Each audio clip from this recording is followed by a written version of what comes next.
on critical issues that matter to Black people. You know, something as complex as reparations, even though reparations is complex, but it's simple. It's simple, but it's complex, right?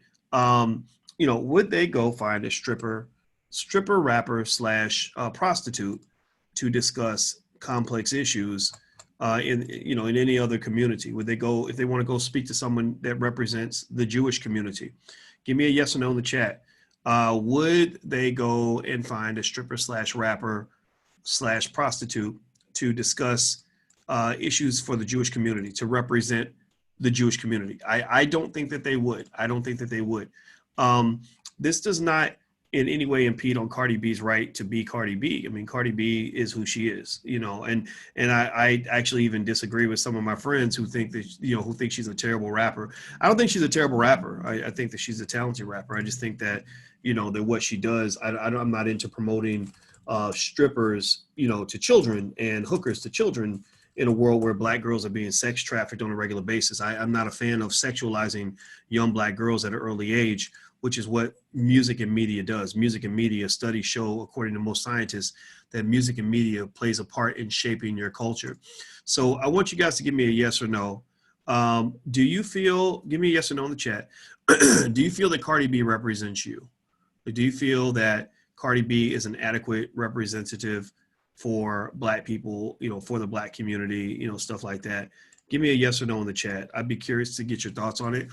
I read the interview, which you can go find. Just type Cardi B and Joe Biden in Elle Magazine, and you'll find the interview.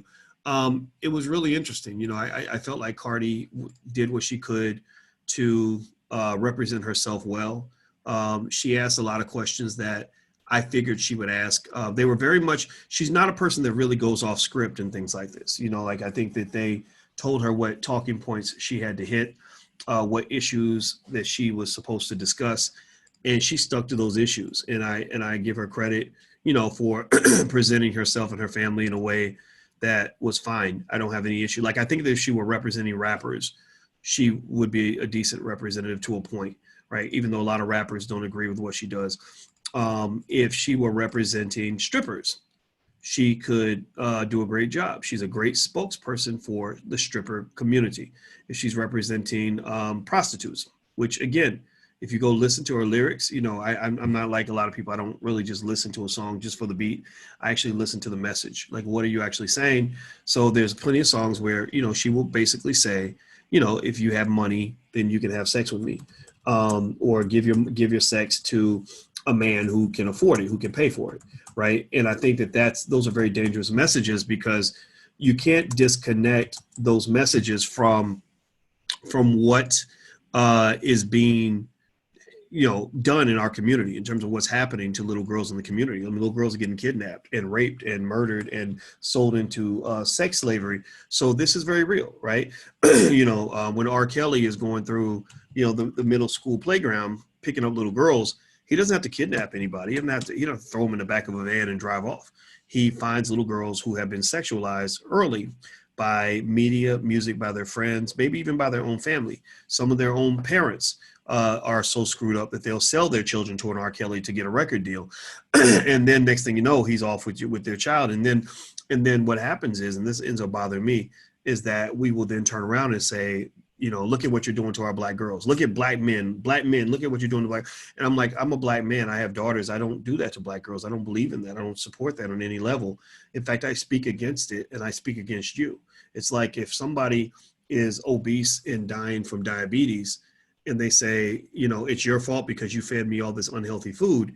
No, I'm the guy who is there when you are ordering your second Whopper at Burger King, who's saying, what are you doing? You're killing yourself. You're killing yourself. So we kill our little girls with this. We really do. And I think it's crazy that we are ridiculous enough that we support it. But I know why we support it. We support it because we're white supremacists. We support it because we are white supremacists. We are white supremacists because we believe that if a white man is paying somebody money, then that means that they are automatically a successful Black person. That if a person is getting money from white people to rap about terrible things and to encourage terrible behavior under the guise of feminist liberation, that we should support that. And that if you speak against that, then you must be anti-woman. And actually, anti-woman means supporting ideas that lead to sexual assault of women, that lead to sex trafficking of women, that lead to the rape of our young girls that's happening in Black communities all across this country. And so, and a lot of times the reason that it happens is because you've been feeding this little girl these messages since she was 6. So she really has heard Cardi B talk about sucking a man's penis. A 6-year-old shouldn't know a whole lot about that. You know, she's going to school, her friends are talking about it. It's kind of a cool thing. So next thing you know, they're experimenting, things happen, they're hanging out with the older dudes because the older dudes have money. And then Cardi also told them, their mentor, Cardi told them that if a man has money, you should give him what he wants, right? So this is all part of a process, everybody. Like, I just really need you to understand what this overcommitment to these white liberal agendas is doing to your community. It's really debasing your values in terms of who you are. It's debasing respect for the Black woman. So Biden contributes to that. You know, Biden, as your boss, he's the boss of Black people. Apparently, he goes and he does an interview in Elle Magazine, and he's speaking with Cardi B. Now, mind you, there's a reason why he will gladly have a conversation with a Cardi B, but will not have a conversation with a Dr. Claude Anderson. You know, a person who really wants to improve the Black community would be a person who would seriously consider, you know, powernomics concepts, because powernomics is all about improving the Black community. I mean, somebody who really wants the Black community to be economically strong would have conversations with people who know how to make the Black community economically strong. A person who truly cares about your interests and wants to have a serious discussion is going to have a serious discussion with serious people. Cardi B is not a serious person in the realm of politics, economic thought, or the ascendance of the Black community. She's not a serious person. She's a cartoon character. She's a rapper. She's there for entertainment, you know, and that's fine. She's very good at that. And, you know, and what I want you to just ask yourself is, do they do this with any other community? Is there any other community out here where they will go to this community, they'll go to the Jewish community, they want to talk about how do you overcome the Holocaust? Pay attention now, I need y'all to listen. So I'm looking for somebody in the Jewish community to help me understand how to show proper respect to what the Jewish community went through, how we can move forward, how we can support anti-Semitic actions and behaviors. Would they go to a stripper to speak on behalf of the Jewish community? Would they go to a rapper to speak on behalf of the Jewish community? Give me a yes or no in the chat. Would they go to a prostitute to speak on behalf of the Jewish community? Would they find their most ignorant thug that happens to be Jewish to speak on behalf of their community? Yes or no? Give me a yes or no in the chat. No, they would have Dr. So-and-so speaking on behalf of them. They would have Rabbi so-and-so. They would have Alan Dershowitz and his old crooked ass. And he's involved in some stuff with Epstein that's an issue, right? But they would have somebody speaking who can truly represent the interests of the community, somebody who can have a serious discussion on serious policy issues. So the reason that they have people that they bring in the forefront of the public to guide you to vote is because they want to keep the conversation as dumb as possible. You know, there's a reason why a Joe Biden would be afraid to have a conversation with someone like me, because I would hold them accountable. You know, I would hold them accountable the same way people hold, you know, R. Kelly accountable in those documentaries or whatever. I would hold them accountable in a way that says, no, that's not going to work. That's not going to help Black people. You need a real action plan. I would hold them accountable where I would ask the hard questions. Joe Biden, he got a taste of Boyce Watkins in the sense where when Charlemagne talked to him, when he talked to Charlemagne, and you saw what happened with the interview with Charlemagne, you saw Biden did not like that interview. He's not used to his hoes asking questions. He's not used to, you know, Black people standing up and demanding something. He's not used to, you know, he's not used to his bitches getting out of line. So when Charlemagne came at him with those hard questions about reparations, Biden suddenly, he's like, I gotta go. His representatives are like, okay, thank you so much for the interview. It was wonderful. Unfortunately, his schedule won't allow him to stay. Yeah, I get it. Okay, I get it now.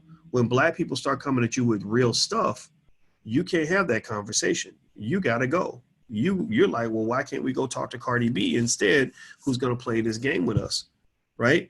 You know, because I'm gonna tell y'all, you know, Charlemagne and I talked before that interview. And a lot of those questions that were asked were questions that we had discussed in advance. And I said, okay, you ain't going to really talk to a Boyce Watkins. You're not going to talk to a Claude Anderson. And I don't care. I mean, that's fine. It is what it is. I don't need to talk to them. I'd rather talk to you. But I love the fact that I said, okay, you think you're just getting a dumb entertainer, but you're getting the effects of what happens when the so-called dumb entertainers get a taste of true Black power, Black thought, and Black education. Like, you know, when they're running into this more and more. That's why there's even certain celebrities they won't have conversations with anymore. They're not going to. Joe Biden ain't going to talk to Ice Cube. You know, Joe Biden ain't going to talk to Ice Cube because Ice Cube will come at him in a way that is not consistent with what he wants. He wants puppets. He wants people that are going to literally ask questions that are aligned with predictable talking points that allow him to espouse how great of a president he's going to be. You know, I read Cardi B's questions, and it was like they were out of a textbook. They hit every single talking point of the Democratic Party platform for the most part. There's a discussion. She brings up Black people, but she says Black people want fairness. Black people want fairness. If you go read the article, that's what she talks about. She says Black people want to be treated fairly. We don't want to be killed for no reason by the police. Those are Democratic Party Black Lives Matter talking points. You know, fairness. We want fairness. What does that mean? Fair integration does not create fairness, right? Black people want ownership. We don't want fairness. We want ownership. We want power. We want the ability to shape our communities. We want to police our communities. We want to educate our own children. We want to create our own jobs. We want to support Black business. Those white liberal friends that you have, they don't want you to educate your own children. They want you to pay them to educate your children so they can get paid by miseducating your children and or training them to be as white as possible. So they're like, look, we can get you an education, but we got to be the ones who provide it. And you need to pay us your resources to provide it for you. So after we make money off your child in our shitty public schools, we then want you to go to our universities and pay us all your family wealth, give away all your family wealth like some damn sharecroppers, and so that you will be so far in debt that you'll never be able to repay that debt.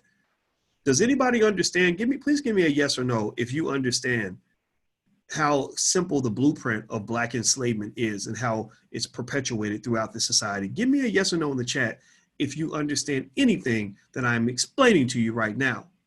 I have thought about this 1,000 times and I said, my God, now I know why we become slaves. You know, you ain't nowhere near freedom. A lot of you guys don't even know what freedom looks like.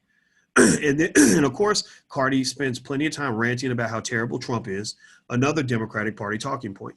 They don't tell you how they're going to help you. They tell you how terrible Trump is.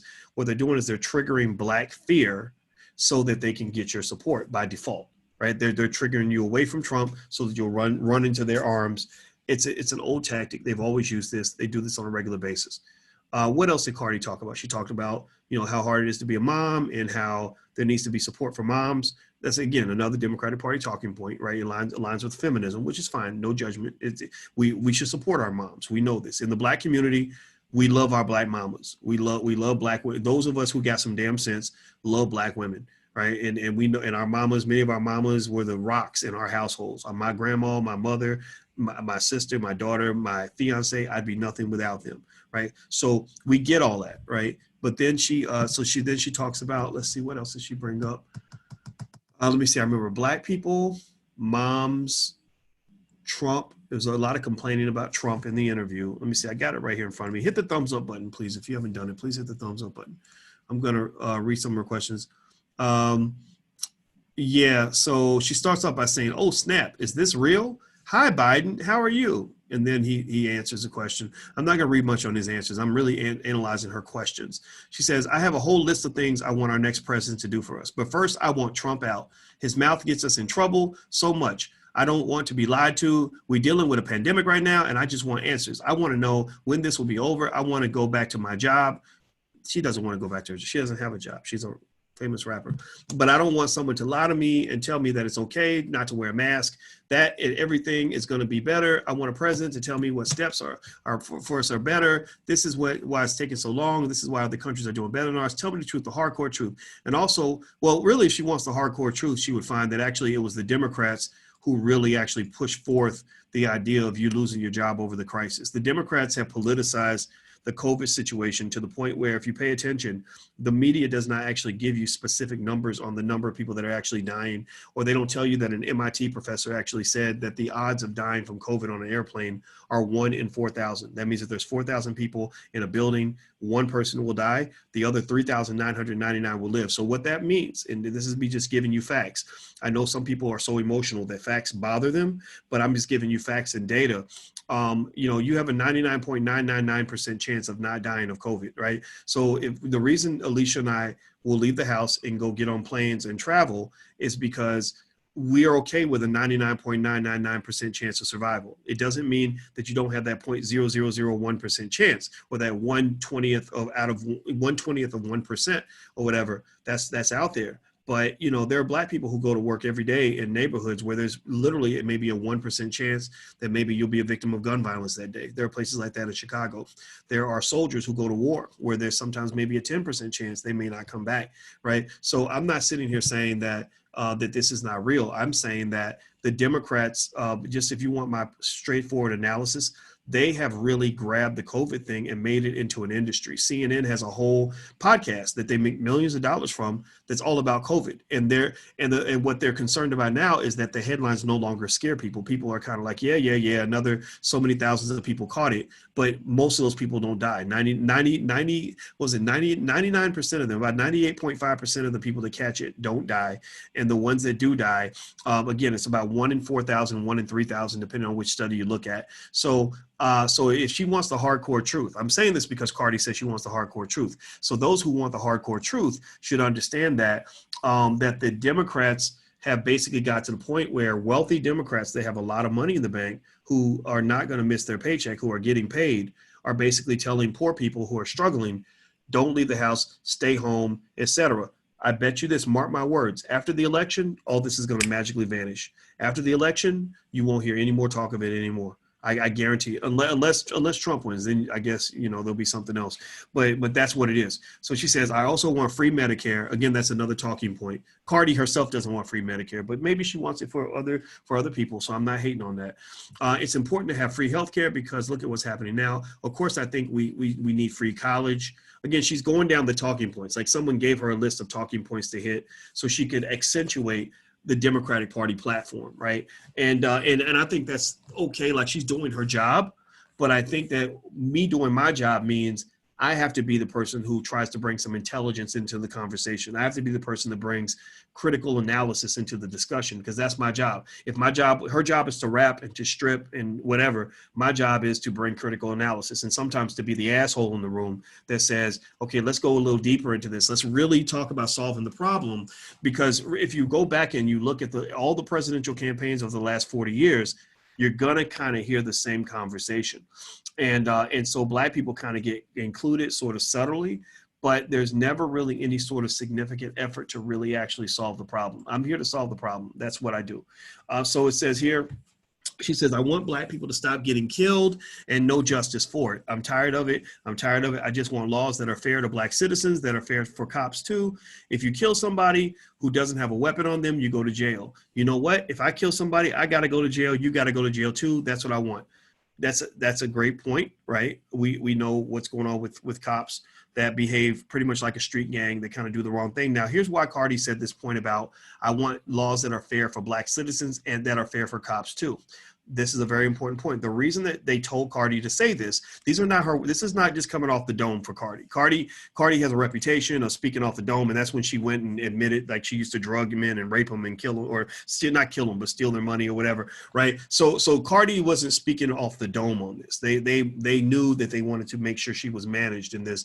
The reason she said I want laws that are fair for Black citizens and cops too is because Joe Biden built a big early part of his career on heavily funding the police.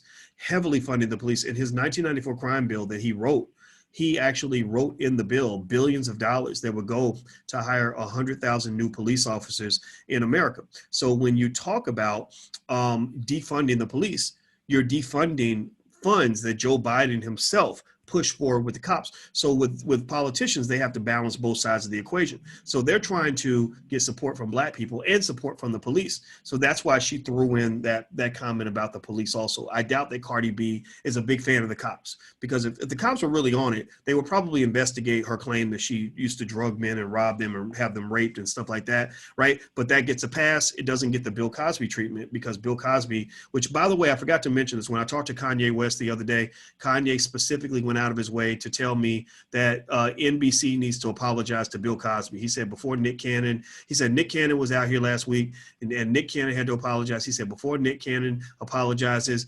NBC needs to apologize for what they did to Bill Cosby. He did say that, and I agree with him on that. That's why I listen to him, because I like when people bring things to the table. I don't really care who you are, what party you are, whatever, you know.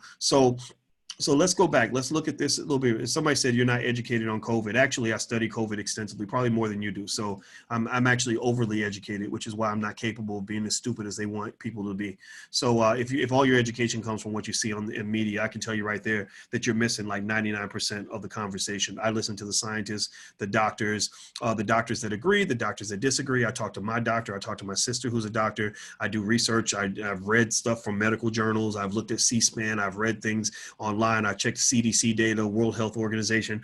I want to make sure my family was safe. I wanted to make sure my family was safe, because here's the thing. These people don't care about you. These people do not care about you. So I know they don't care about me. So I don't trust them to tell me if I'm safe or not. When they tell me I'm safe, if I don't feel safe, I'm not participating. When they tell me I'm not safe, if I feel safe, and the data says I'm safe, then I'm not going to listen, because I know how these people move. Okay. Somebody says, do you speak to Kanye? Yeah, I did speak to Kanye this week. So it says, if you kill somebody who doesn't have a weapon on them. So Cardi's basically saying, I want black people to stop getting killed and no justice for it. Okay. So if she's talking about police killings, then absolutely that's an issue. What I really think the Democratic Party misses, and they're not real interested in solving, is all the major reasons black people get killed.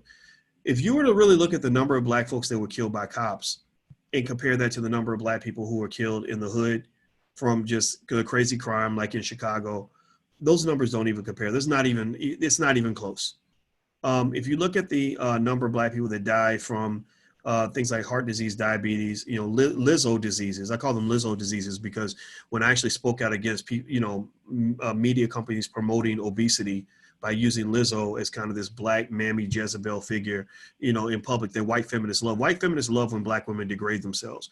White feminists love when black women make themselves look like whores, when they come out there and look like clowns, when they come out there and look like, just unhealthy. Like, so they love Lizzo because, in their mind, they're like, oh, this is great. Here's a big, fat, mammy slut who is going to be proud that she's a slut. She's proud that she's fat. She's proud that she's a mammy. And they love that. They cheer that on because they cheer you for the same reason they cheered you on 100 years ago when you were doing, the minstrel shows in the Cotton Club. They've always loved the black person who made a clown out of themselves because you are society's clown. And so in defense of black women, I had to speak up on that, not to speak against Lizzo. I would love to counsel her and talk to her and maybe help her get some therapy on the issues that lead her to feel like she has to debase herself in that way. But really, I don't talk to Lizzo. I don't talk to the Cardis, or I don't talk to the mumble rappers, the Migos and stuff like that. I'd really rather talk to their record labels. I'd really rather have a conversation that's more on the level of intelligent people, because I don't want to talk to the puppet. I don't want to talk to the puppet. I want to talk to the puppet master. I want to talk to the puppet master because I know the puppet master is the one who's controlling the puppet. You don't talk to the puppet. You don't sit here. If a puppet says, fuck you, you don't go and have an argument with a puppet. Why the hell would I have an argument with a puppet? I'm not a puppet. I'm a free man. I say what I want to say. Why would I argue with a puppet? That doesn't make any sense. I want to talk to the person who's got his arm up the puppet's ass. Like, I need to talk to you because I know where this voice is coming from. So that's what it is. So anyway, let me jump in. Do me a favor, hit the thumbs up button, hit the share button, hit the subscribe button. The Rebel says, Dr. Boyce, I'm going to enter the Black Business School. I lost my job. It's time. Well, go to theblackbusinessschool.com, theblackbusinessschool.com. And since you lost your job, I don't want you to pay anything. Just at least do our free membership. And we're actually going to put together something free for those of you that are having a hard time financially. I do not want money to get in the way for you to get what you need and to also support what is going to become one of the greatest Black educational institutions in the history of this world. We're going to be right there with the HBCUs. We've already made plans to endow this institution with millions of dollars. As soon as everything clears up with COVID, we're going to look into physical locations. We need a university that represents us and represents our people and gives our people what they need. So the Black Business School, we're not the only one out here. There's other stuff out here, but you know, I know how to do this stuff. That's what my PhD's in. Okay.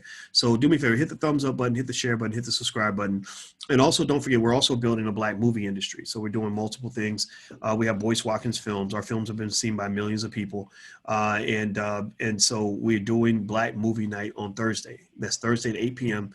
Black movie night. We're going to watch a movie called A Funeral of a Nation. It's a Black owned film. You got to support your Black filmmakers. Stop asking white people to give you opportunities when you have all the talent in your community. All the great talents of cinema are in your community. We have all the talent. We do all the work. We deserve all the credit as a community. So we're going to elevate our own people, give our own production, distribution, and monetization processes so that we can do what the Jewish community did with Hollywood. We're going to build a Black Hollywood, and it's going to be ours. It's going to be real. So if you'd like to join us for Black Movie Night, Thursday night at 8 p.m., it's totally free. Go to blackmovienight.net. That's blackmovienight.net. So not .com, it's blackmovienight.net. Please type that in the chat. If somebody could type it in the chat, I'd appreciate it. Blackmovienight.net, not .com, .net. Okay, so let me keep going. So the next question Cardi mentions is, it's so sad that a pandemic had to happen so people could open their eyes and see what type of person they're dealing with. It's really confusing to everyone. One day he's telling them nothing. The next day so again, it's more like Trump complaining, right? So that's another Democratic Party strategy. We're going to complain heavily about Trump. And that way Black people will feel like they have no choice. And also we're going to take this pandemic, which is being, you know, which the goal at the end of the day is, politicians don't really care if they screw you. They just don't. They only care about who gets blamed when you get screwed. So they know you're going to get beaten up and raped, but they're like, well, I didn't beat you up and rape you. He did it, right? And as long as you blame him instead of them, then they're okay with whatever happens to you. So the American public got economically and psychologically raped. The amount of trauma from the response to the pandemic, not the pandemic itself. Very few people actually died from COVID. Very few people died. Very few people. Like most of y'all probably know somebody who knows somebody, or maybe some of you, a very small percentage of you, were unlucky enough to have a direct relative who died from it. But most of the people that you know who died from it was somebody that you know who knows somebody else, right? It's like a double connection. So it got to be at least a couple of degrees of separation most of the time, not all the time. My heart goes out to you if you've been affected. I had someone that I knew who was affected as well. So it affects it hits everybody, right? And so, but what's occurred is, you know, while you might only know somebody who died from COVID, you definitely know somebody who lost their job. You might have lost your job yourself. You've definitely been affected directly in terms of losing income, in terms of losing your livelihood. And, you know, and what happened was it became this whole conversation that says, well, I'm not going to go risk my life in order to support capitalism. Well, I'm gonna just say it like this. I don't go out of the house to risk my life for capitalism, but I'll go out of the house any day of the week to risk my life to take care of my family. And because I know that going outside and living is not risking your life. Again, if there's a 99.999% chance of survival, that's not risking your life. That's all an illusion. That's all something people are making up. It doesn't mean that you shouldn't, you know, do what you're supposed to do, put on your mask, socially distance. I do all that, wash your hands. You can do those things and then go about living your life. And that's what Alicia and I, we're both scholars. She's a full professor of social work. And I've had my PhD for 20 years, almost 18 years. I've had my PhD. So we're smart people. We're not stupid. We analyze things. We absorb data. We know how to do statistical analysis, all that. And our conclusion was to keep our family safe, we're just going to make sure we take basic precautions just in case it's worse than what they tell us. But at the end of the day, the data was not supporting what the media was presenting. The data was not backing what the media was trying to share. The story that was presented in the raw data did not match the story that was given to you in media, because media had an agenda. The agenda is, okay, let's create a crisis and let's get Trump out of office. The reason the Chinese controlled the pandemic is they went to the other extreme. They went to the extreme of just lying. They basically said, we're going to control the virus, but we're not going to tell the public about it. So if you notice, China, in places like Wuhan, where the virus was, it was the epicenter of the virus, and the virus was like out of control in Wuhan, suddenly, just a week or two later, China's like, we have no cases in Wuhan, no new cases. We're fine. Everything's good. So do you really believe, give me a yes or no, do you really believe that China truly controlled the whole virus? Like, do you really believe in your heart of hearts that when China says we had 12 new cases in all of China this week, we have 1.2 billion people, but only 12 of them caught the virus, even though Wuhan was out of control a couple of weeks or a month ago? Do you really believe that they were telling the truth? No, they were not telling the truth. They were not telling the truth. What they were doing was they said, we're going to control this, but we don't want the country to panic. We do not want everything shutting down for everybody everywhere, including healthy people, because everybody's worried about possibly being that 1 in 3,000 that's going to get sick, right? So what they did was they just controlled it underground. They just said, okay, if we find out about it, we're going to go and send our experts and deal with it, but we don't want the whole community to panic. I'm not saying that's the right approach. I'm saying that's the approach they took. The United States took the opposite approach. If one person out of 10,000 caught the virus and got sick, they put it on the front page of every newspaper. Oh my God, you could be next. They made it like, public emergency #1. They're reporting cases, even if the cases had no symptoms and no illness, no hospitalization. They were reporting cases. They weren't reporting deaths. They don't talk about deaths because the number of deaths is just not that high. In a country of 300 million people, 10,000 deaths is a very tiny number. That's like a typical Tuesday for the most part. But they report. They don't tell you about the ages of the people. How many 85 and 90-year-olds were affected who would have died from pretty much anything, right? They present it out there as the big boogeyman to scare the hell out of you. And it's worked. It's really worked. Studies show that fear is the #1 way for media to get your attention. Studies show that fear is the #1 way for politicians to get your vote. Studies show that fear is also the #1 way corporations can actually get your money. So basically they said fear, fear, fear, fear, fear, fear, fear, fear, fear. We need to keep them scared so that scared people will show up and vote for us in the election. And that's what makes me not consistent with them. People like me are a problem because I don't scare easily.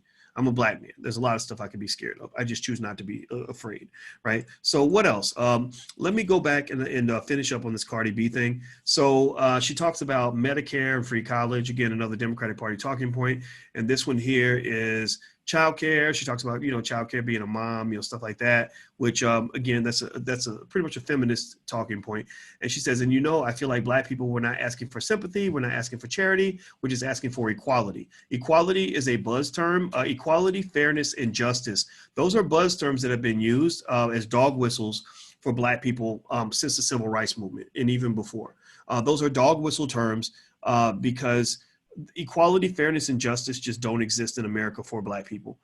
Inequality, fairness, and justice cannot exist in America with an integrated society at the level of the integration that you have. In fact, you don't actually have true integration in terms of a true partnership. You have actual occupation where they pretty much absorbed you into their existing systems. They said, look, we don't want you to own anything, but you can come work for us. We don't want you to have any businesses, but you can come buy from us. We don't want you educating your own kids, but you can send your kids to our schools. And because as long as your self-esteem lies below a certain level, your self-esteem and eventually your skill set, because they tend to go connected. People who have high self-esteem tend to acquire high skill, but those who have low self-esteem, because they don't believe they can do it, they just say, okay, sure, massa, here, you can take my child. Here, I'll give you all my money. You can put my family in debt until I die so I can go to your college, right? College is not working for black people. It doesn't mean you shouldn't go. It just means that the amount of money that they're putting these students in debt has caused an economic crisis of epic proportions. So when we talk about things like coronavirus affecting black people, we need to talk about the economic virus that they've injected into you, just like syphilis in the Tuskegee experiment. They've injected an economic virus into your community, mainly through things like student loans that have caused your wealth to just deplete itself. Your wealth is dropping because most of y'all in here, raise your hand, give me a yes or no in the chat if you are in this category or know someone in this category. Many of you are the so-called educated black people, talented 10th, that's what we supposedly are, right? Most of us can't even pay our student loans back, which means that you are a non-factor. You are persona non grata in the economic game. So there are people who will say things to you that are completely false. Like, if you don't vote, you don't have a voice. I'm not telling you to vote or not to vote. They'll say, if you want a voice, you got to vote. If you don't vote, you don't have a voice. I'm not saying that that's not true or not true. You can believe whatever you want about that. But what I will say to you, though, is if you ain't got no money, you definitely ain't got no voice. If you ain't got no money in America, your voice is non-existent. You are Helen Keller up in this motherfucker. Seriously, you have no voice at all in America when you have no wealth. When your communities can be taken out from under your feet through gentrification because you don't own a goddamn thing in that neighborhood because A, you never got the resources to buy the block. B, if you had gotten the resources to buy the block, you've been brainwashed to give all your money back to white people anyway. And C, you were never educating your own children to understand the value of ownership because they were being sent to school to be educated by white people who taught them the value of working for other people and serving massa, right? So at the end of the day, like, we got a lot of issues that have been caused by the injection of various economic and psychological viruses in our community. Not just the economic virus, though. It has the psychology, the mind and the wallet end up working together. They end up staying connected. My grandmother taught me this. My grandmother never made more than $22,000 a year, but she never went in debt. She had perfect credit. She owned her house, owned her car, and people that made 4 times more money than my grandmother would come to her to borrow money. You know why my grandmother was in a good, solid financial position, despite the fact that she didn't make any money and was raising 5 kids all by herself with an income that never exceeded $22,000 a year? Is because she said it's all in the mind. She said it's all how you think. If you think like a materialistic spender who gives all their money away, then you always gonna be broke. You could say, well, it's because the white man didn't give me no money, that's why I'm broke. Or it's because my cousin them, they ain't helping me out. It's because he won't give me a pay raise or a better job. No, it's because your mind is fucked up. It's because your mind is gone. It's because you are like somebody who's had crack cocaine injected in the left arm and heroin injected in the right arm, and you walk around with a crack IV in the left arm and a heroin IV in the right arm, and you getting doped up every single day and you don't even know it. And then when people come along, like people like me, or maybe somebody who's smarter than me, somebody like a Louis Farrakhan, or somebody who like a Dr. Claude Anderson comes along and says, take those damn needles out your arm, you will fight somebody trying to get you off the dope faster than you'll ever fight the dope dealer. You will defend the dope dealer and fight the person who's trying to send your dumb ass to rehab. Seriously, like really, that's what's crazy to me. We are so addicted to the drugs that we will fight to the death to defend the drugs. We will fight to defend white supremacy more than white people fight to defend white supremacy. Even some white people who really figure it out have to fight with black people to help us understand how white supremacy did a number on our head. So if you want to understand why you're broke, you just got to read the breadcrumbs. You got to look at the trail of behavior, the trail of incentives, how they've laid out this whole system for you. This system is beautifully designed to manage and control you from birth. First, we don't really want the strong black male alphas, the leaders, to be born at all. So, you know, we don't want the next Martin Luther King, the next Malcolm X, the next Tupac to even be born. So we're going to put abortion clinics in all the black neighborhoods to make sure that little black girls who don't have enough money, which is pretty much the majority of them, they get pregnant when they're young, like my mother when they're 17, that they just go ahead and kill the baby. And this is all in the name of feminism, all in the name of, you know, protecting your body and your rights, and protecting the baby from being poor. Right. That was the spiel they gave people like my mother, who was 16 years old when she got pregnant with me. And then if your child does happen to live, like, so Boyce Watkins was never supposed to be born. I was supposed to be dead before I was even a fetus.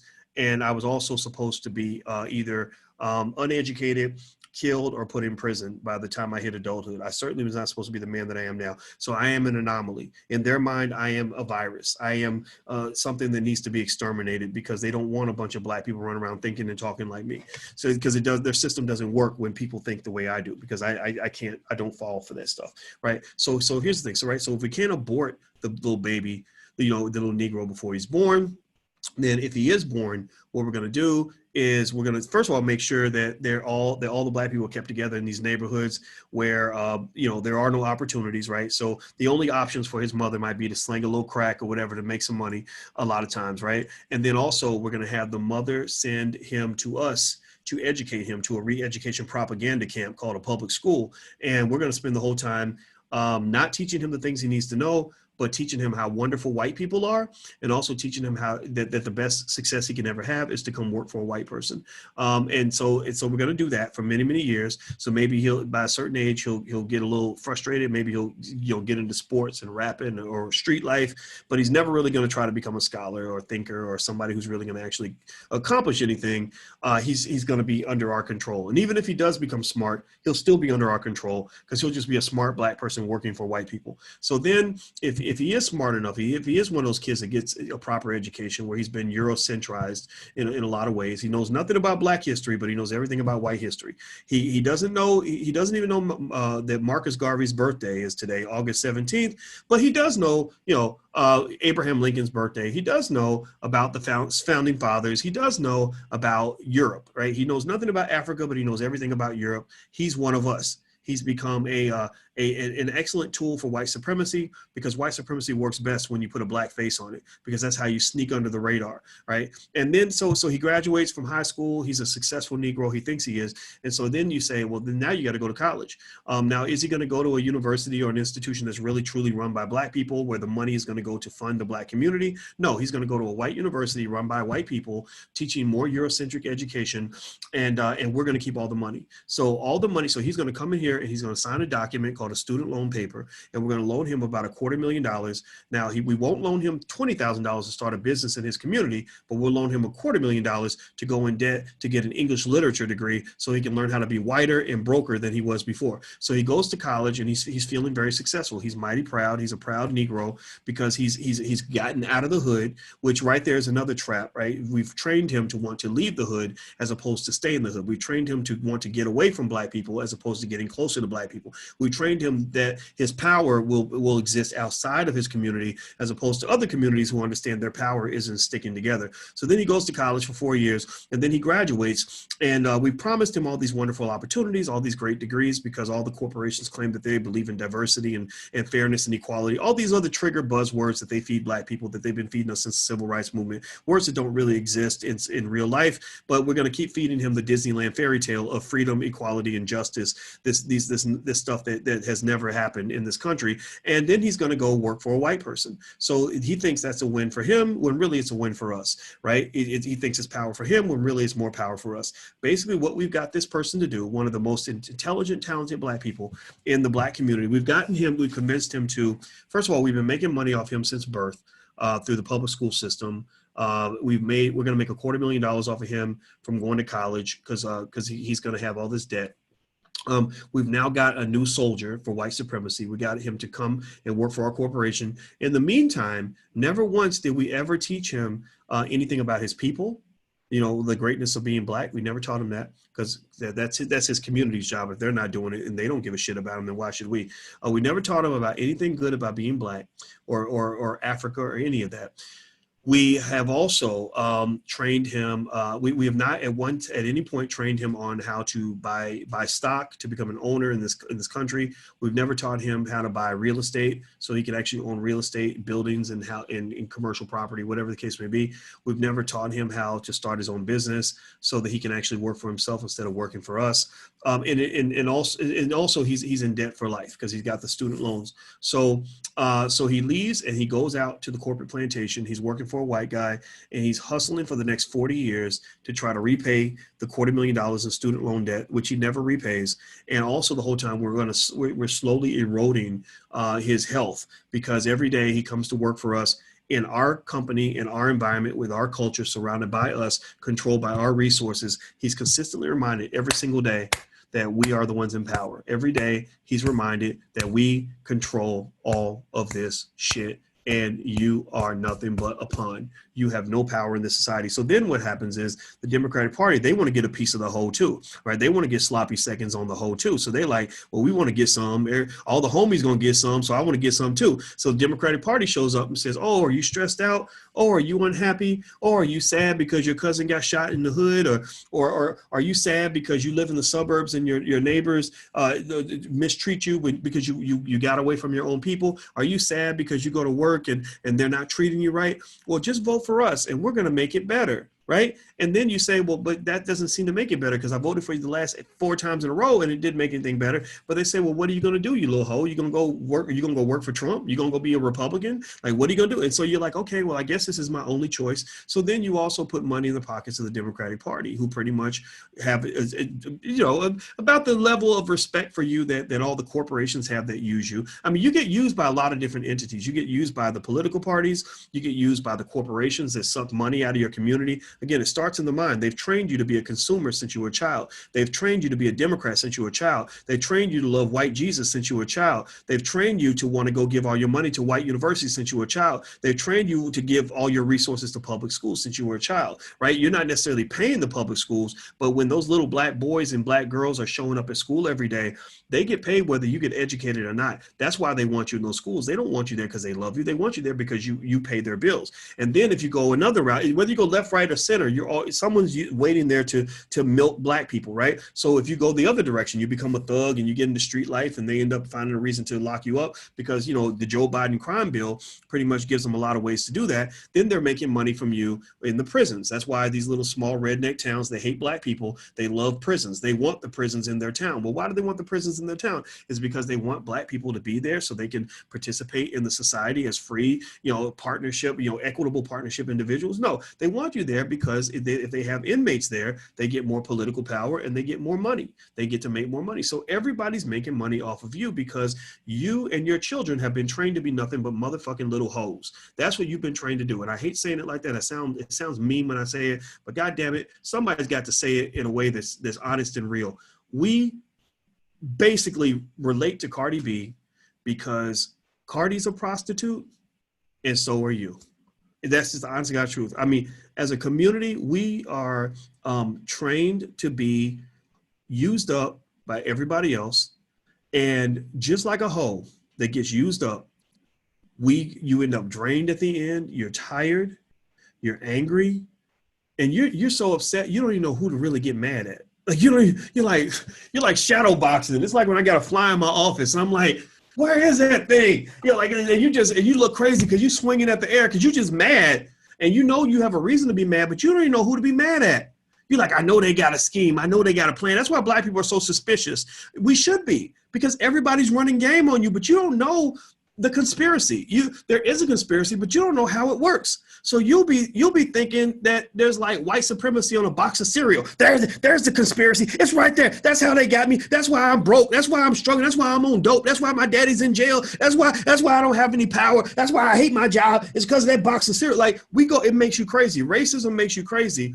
And they literally are doing, what they're doing to us? It reminds me, you ever see that game they play on the street where they put a coin down and then they'll put it under a cup and you'll be trying to follow the cup and they say, guess which cup it's under, and they're moving real fast and then it's never under the one that you thought that it was, right? That's how it feels to be black sometimes. And so what I really think is the smartest way to handle that, like if you're playing that game with the cups and the guy keeps winning every time because you can never figure out where the nickel is under the cup, the smart person is the one who says, I'm just not going to play this game with you. I don't know what you're doing. You're good at it. I don't understand it. So I'm going to a game that I'm not comfortable with, a game where I keep losing, where every single time we go into this fair game, every single time when everything's said and done and the dust settles, it's like 145-3. Like you win every single time. So if you're playing a game where the other opponent is winning every single time, that usually means that they're cheating. That usually means that they're playing you. It can't be a fair game if you lose it every damn time. So what I have told black people is, just like that guy with the cups, the smart person doesn't try to figure out the game. They don't say, well, this time I'm going to pick the right cup. That's what happens a lot of times when it comes to that's why I don't participate with the Democrat Republican stuff. Because people be like, I'm going to pick the right cup. This time we're going to elect another Democrat just like the last one. But this Democrat going to be different from the other Democrats. We going to hold this one accountable, right? So it's like you're playing that game and you're like, this time I'm going to pick the right cup. A smart person doesn't do that. A smart person says, you know what? Whatever this hustle is you got going on, you are really good at it. I can't figure it out. And I don't want to try to figure it out. So I'm just not going to play. I'm walking away. I'm going to take my dollar and I'm going to go somewhere else. And that's it. Or maybe I'm going to create a game and I'm going to be the one moving the cup. And you can come play at my table after I figured out how to fool you, but I'm not playing at your table anymore. And I think that the idea of non-participation in a lot of these white supremacist systems is a pretty damn good idea. You know, you have no idea how much better my life got when I just decided, I don't care how hard it is to make $1. I'm just not going to go work for white people anymore, because the stuff that they do don't make no sense to me. I can't figure it all out. And so in order for me not to hate you and to be mad at you, I'm going to get away from you. Right. You know, and so I believe at the end of the day, if you want to know what I believe, I'm not just going to tell you what I'm against. I'm going to tell you what I'm for. I believe in basic ideas. Black people, you need to educate your own damn kids. Stop handing your children over to people who don't want what's best for them. That's it, point blank, period. Listen to Malcolm X. He told you only a fool will let his enemy educate his children. Stop letting other people educate your kids. I don't care how much you love the public school system or the teachers unions and all these other, no, do it your damn self. Take care of your own damn kids. 2, we need to create our own jobs. That's it. We need a whole generation of people that are going to build institutions that will create jobs. They destroyed your institutions. You got to rebuild them. 3, you got to support your own businesses. If you support Black businesses and reallocate even a percentage of that $1 trillion a year that you give away to white people, that will elevate your community more than reparations ever could. You know, I don't hold out a lot of hope that reparations is going to be paid. Kamala Harris won't even say the word reparations. Barack Obama would not even say the word reparations. Barack Obama got angry at Julianne Malveaux for even asking about reparations. So if you waiting on reparations, that's like you waiting on Jesus to come back, as far as I'm concerned. Jesus might come back, but I'm not going to be waiting for it. It's just going to have to catch me by surprise, right? So that's what I think. That's what I think. I mean, you know, what I did with you guys just now was I literally broke down. I thought about this extensively. I said, God damn, how do we end up becoming slaves? How does that happen? What is the process? What happens to us from the time we're born to the time we die that seems to set up a scenario where every damn time we always lose the damn game? As a community, we're losing. We always lose. No matter who we vote for, we lose. No matter which companies we support, we lose. No matter how many of us go to college, we lose. You know, and I figured it out. I said, oh, I get it. We're going to college, and the thing that we think is going to help us win is causing us to lose. It doesn't mean going to college is a terrible thing. I want to make that clear. I'm a college professor, so I'm not anti-college. But I'm sending a 17-year-old to college this year because his mother's a college professor. She wants him to go to college. But we're really keeping an eye on how this college thing is going to affect long-term wealth potential. If we know those student loans can't be knocked out in 5 to 10 years easily, we're not doing that. We're going to go another route.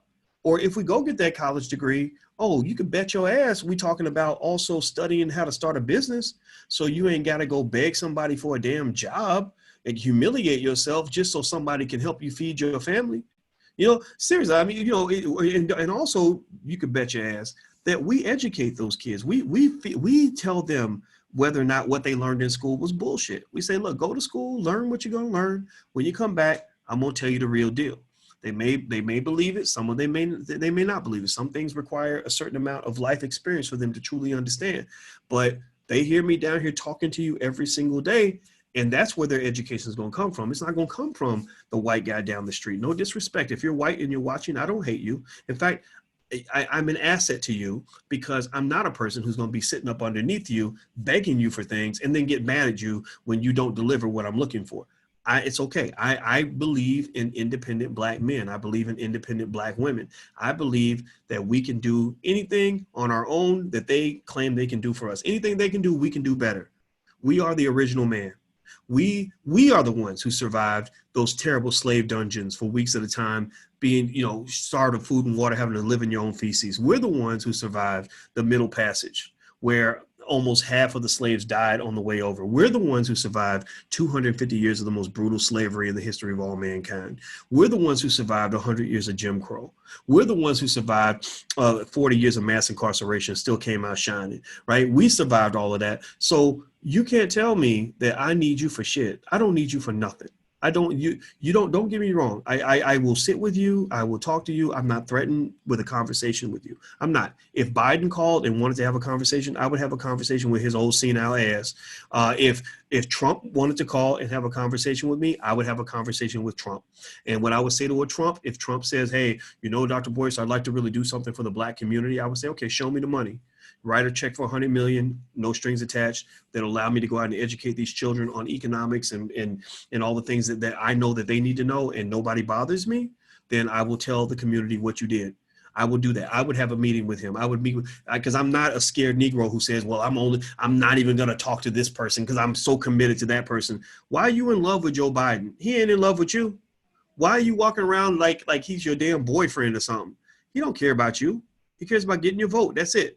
And that, if you go listen to his rhetoric 25 years ago, that man was talking about black people like you were the scum of the damn earth.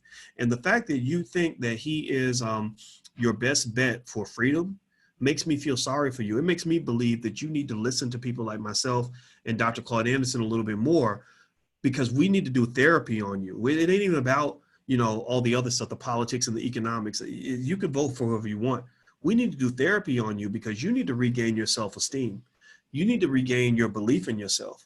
You need to regain confidence that you can do things on your own, because a lot of times the reason that you buy cheap false hope, the reason that you will give real money to obtain cheap false hope and the high that comes with it, is because you are an addict. You are addicted to white supremacy. You are so devoid of any hope in your own possibility that you'll take anything. You are like the poor little girl on the corner with extremely low self-esteem, who doesn't have a nickel in her pocket, who falls in love with any man who comes along and buys her a goddamn grilled cheese sandwich.